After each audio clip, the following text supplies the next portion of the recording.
Bonjour tout le monde! J'ai enfin eu le temps de vous faire cette vidéo où je vous explique comment faire des coccinelles en 3D avec du gel. J'espère que ça vous plaira et que vous essaierez de les refaire à la maison. Je voulais aussi en profiter pour vous annoncer que je propose des formations nail art maintenant, alors n'hésitez pas à vous renseigner.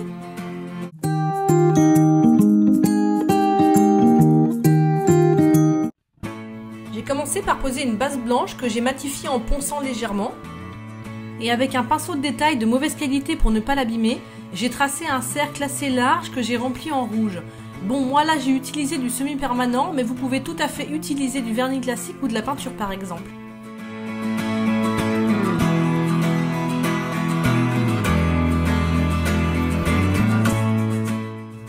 Et j'ai fait la même chose en faisant un cercle plus petit juste à côté pour faire une plus petite coccinelle, tout simplement. Évidemment, si vous utilisez du semi-permanent comme moi, n'oubliez pas de le catalyser 30 secondes et de faire une seconde couche.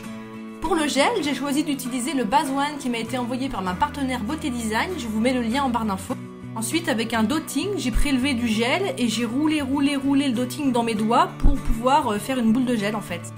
Ensuite, je suis venue la poser au centre et j'ai fait des petits mouvements circulaires pour créer une sorte de boule. Et avec une boule de gel bien plus grosse cette fois-ci, je suis venue grossir ma boule d'origine. Et j'ai ensuite repoussé le gel sur les bords avec mon dotting jusqu'à remplir complètement la forme.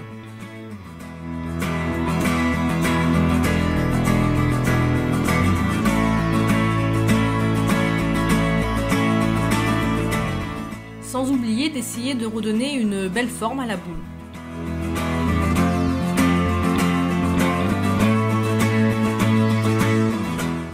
N'hésitez pas à retourner votre doigt quelques secondes avant de catalyser pour que la boule prenne une belle forme ronde.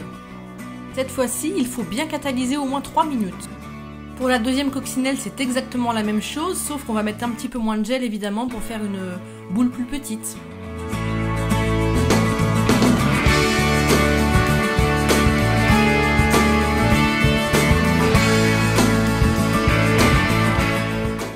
Et on n'oublie pas de catalyser à nouveau 3 minutes. Après avoir vérifié que votre gel est bien catalysé, vous pouvez dégraisser la couche collante à l'aide d'un coton imbibé d'alcool. Et c'est le moment de tracer le contour des coccinelles.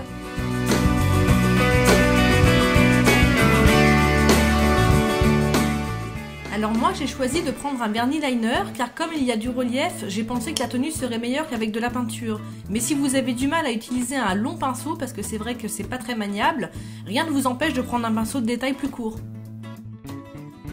N'hésitez pas non plus à retourner votre main dans tous les sens pour que ce soit plus facile de tracer les contours.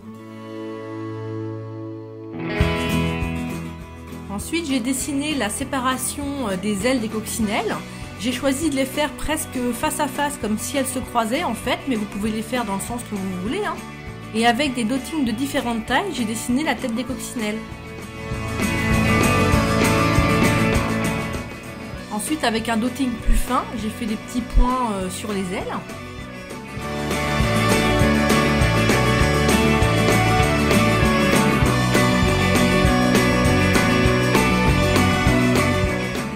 Et puis j'ai tracé les petites pattes. Pour faire des traits vraiment fins comme ici avec le vernis liner, il faut vraiment bien les essorer dans votre flacon.